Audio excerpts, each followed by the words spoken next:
আসসালামু আলাইকুম ওয়া রাহমাতুল্লাহ। প্রিয় দর্শক, ইস্তেগফার শব্দের অর্থ ক্ষমা প্রার্থনা করা। আসরের নামাজের পর এই ছোট্ট ইস্তেগফারটি পাঠ করলে জীবনের সকল গুনাহই ক্ষমা হয়ে যাবে ইনশাআল্লাহ। রাসূল সাল্লাল্লাহু আলাইহি ওয়াসাল্লামের কোনো গুনাহ নেই। এই নবীজি নিষ্পাপ থাকা সত্ত্বেও নবীজি সাল্লাল্লাহু আলাইহি ওয়াসাল্লাম প্রতিদিন ৭০ বারেরও অধিক তওবা ও ইস্তেগফার করতেন। অথচ আমাদের গুনাহের কোনো শেষই নেই। যেদিকে তাকাই সেদিকে শুধু গুনাহ আর গুনাহ। এমন কোনো দিক নেই যেদিকে তাকালে আমরা গুনাহ দেখি না। গুনাহ করতে করতে আমরা এখন গুনাহের সাগরে হাবুডুবু খাচ্ছি। প্রিয় দর্শক, এই গুনাহ নিয়ে যদি আমরা কবরে যাই তাহলে কি উপায় হবে আমাদের একটিবার ভেবে দেখেছেন? তাই আসুন আজকের ভিডিওর এই ছোট্ট ইস্তেগফার দ্বারা আমরা আল্লাহর কাছে এই নিয়মে তওবা এবং ইস্তেগফার করব ইনশাআল্লাহ। রাসূল সাল্লাল্লাহু আলাইহি ওয়াসাল্লাম বলেন, যে ব্যক্তি আল্লাহর কাছে খাঁটিভাবে তওবা করে তার জীবনের সকল গুনাহই আল্লাহ তাআলা ক্ষমা করে দেন এবং পূর্ববর্তী গুনাহের সমপরিমাণ নেক তার আমলনামায় যোগ করে দেন। সুবহানাল্লাহ। তাই আমি বিশ্বাস করি যে ব্যক্তি চায় তার গুনাহ সমূহকে ক্ষমা করাতে, যে ব্যক্তি আল্লাহ রাব্বুল আলামিনকে ভালোবাসে, যে ব্যক্তি কবরের জিন্দেগিকে ভয় করে, নবী সাল্লাল্লাহু আলাইহি ওয়াসাল্লামকে ভালোবাসে, আজকের ভিডিওটি এড়িয়ে যাবে না। অবশ্যই সম্পূর্ণ ভিডিওটি মনোযোগ সহকারে শুনবে এবং এইখান থেকে আমলটি শিখে পরবর্তীতে সেও আসরের নামাজের পর এই আমলটি করবে। আল্লাহ রাব্বুল আলামিন তার জীবনের সকল গুনাহই ক্ষমা করে দিবেন এবং পূর্ববর্তী গুনাহের সমপরিমাণ নেক তার আমলনামায় দান করবেন। সুবহানাল্লাহ। প্রিয় দর্শক, আসরের সময় আমলটি করার কথা বলছি কেন? এটা আপনাদের মনে কি প্রশ্ন জাগে? তাহলে জেনে নিন। আসরের নামাজের পর আল্লাহ রাব্বুল আলামিন দোয়া কবুল করেন। আসরের সময় আল্লাহ তাআলা দোয়া কবুল করেন। প্রিয় দর্শক, কয়েকটি সময়ে আল্লাহ তাআলা দোয়া কবুল করে থাকেন। তার মধ্যে অন্যতম সময় হচ্ছে এই আসরের সময়। আবার বৃষ্টির সময়ও আল্লাহ তাআলা দোয়া কবুল করেন। প্রিয় দর্শক, তাই আসরের নামাজের সময় এই দোয়াটি, এই ইস্তেগফার আমলটি করবেন ইনশাআল্লাহ। আজকের ভিডিওতে দুইটি পার্ট আলোচনা করব। প্রথম পার্টে আলোচনা করব ইস্তেগফারের ফজিলত, দ্বিতীয় পার্টে আলোচনা করব কোন সেই ইস্তেগফার যে ইস্তেগফার পাঠ করলে জীবনের সকল গুনাহই ক্ষমা হয়ে যাবে। তো চলুন প্রথম পার্টে আলোচনা করি ইস্তেগফারের ফজিলত সম্পর্কে। মায়ার নবী সাল্লাল্লাহু আলাইহি ওয়াসাল্লাম বলেন, হে উম্মত, তোমরা যদি ইস্তেগফার না পাঠ করতে এবং গুনাহ করতে এবং আল্লাহর কাছে ক্ষমা না চাইতে, তাহলে আল্লাহ তাআলা এই দুনিয়াতে এমন একদল জাতি প্রেরণ করত যারা গুনাহ করত এবং সাথে সাথে মহান মালিকের দরবারে ক্ষমাও চাইত। প্রিয় দর্শক, আল্লাহ তাআলা ক্ষমা করতে অনেক ভালোবাসে। বান্দা ভালোবাসে গুনাহের কাজ করতে আর আল্লাহ তাআলা ভালোবাসে সেই গুনাহ ক্ষমা করে দিতে। সুবহানাল্লাহ। হযরত আলী রাদিয়াল্লাহু তাআলা আনহুর নিকট এক ব্যক্তি প্রশ্ন করলেন ওই ব্যক্তি সম্পর্কে যে ব্যক্তি গুনাহ করে আবার তওবাও করে, আবার গুনাহ করে আবার তওবা করে। এরকম আমরাও কিন্তু করি, গুনাহ করে আবার তওবা করে। তখন সে ব্যক্তি জিজ্ঞাসা করল, হে আলী, ওই ব্যক্তির কি হবে? তখন আলী রাদিয়াল্লাহু তাআলা আনহু বলেন, সে ব্যক্তির উচিত সারাক্ষণ শুধু তওবা করতে থাকা, কারণ এক সময়ের তওবা যদি আল্লাহ তাআলা কবুল করে নেয় অবশ্যই তার জীবনের সকল গুনাহই ক্ষমা হয়ে যাবে। বেশি বেশি তওবা করলে শয়তান পলায়ন করে থাকে। আল্লাহু আকবার। মায়ার নবী সাল্লাল্লাহু আলাইহি ওয়াসাল্লাম প্রত্যেক ফরজ সালাতের পর ৩ বার উচ্চ স্বরে অথবা নিম্ন স্বরে বলতেন, আস্তাগফিরুল্লাহ, আস্তাগফিরুল্লাহ, আস্তাগফিরুল্লাহ।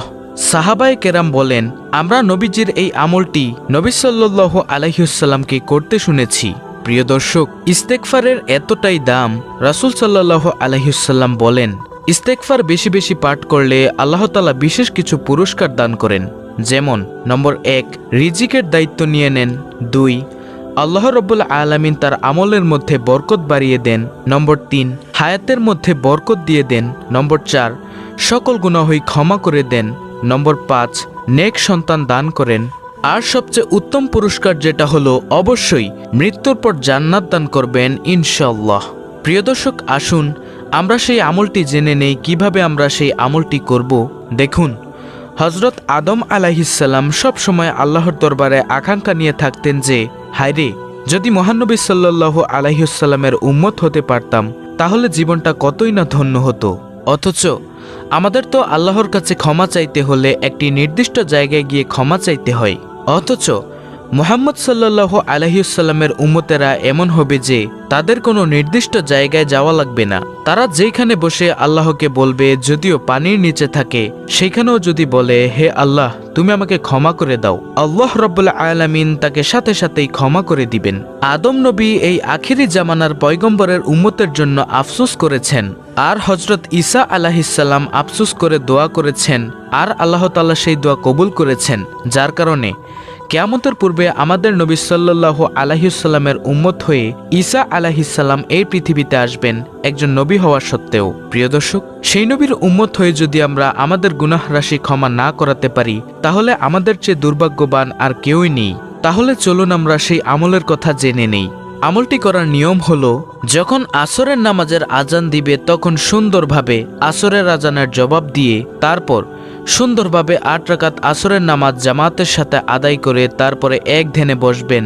এক ধ্যানে বসে তারপর প্রথমে নবী সাল্লাল্লাহু আলাইহি ওয়াসাল্লামের উপর কয়েকবার দুরূদ শরীফ পাঠ করবেন, কারণ যদি কোনো আমলের শেষে এবং শুরুতে নবী সাল্লাল্লাহু আলাইহি ওয়াসাল্লামের উপর দুরূদ পাঠ না করেন, তাহলে আল্লাহ তাআলা সেই আমল তাড়াতাড়ি কবুল করেন না, সেই আমল আল্লাহর দরবারে গৃহীত হয় না। তাই যদি কোনো আমল আল্লাহর দরবারে সব সময় কবুল করাতে চান, তাহলে অবশ্যই নবী সাল্লাল্লাহু আলাইহি ওয়াসাল্লামের উপর দুরূদ পাঠ করে নেবেন। প্রিয় দর্শক, আপনি সবচেয়ে ছোট দুরূদ সাল্লাল্লাহু আলাইহি ওয়াসাল্লাম এটা কয়েকবার পাঠ করবেন। তারপর আপনি একটি ইস্তেগফার পাঠ করবেন, সেটা হলো রব্বানা যালামনা আনফুসানা ওয়া ইল্লাম তাগফির লানা ওয়া তারহামনা লানাকুনান্না মিনাল খাসিরিন।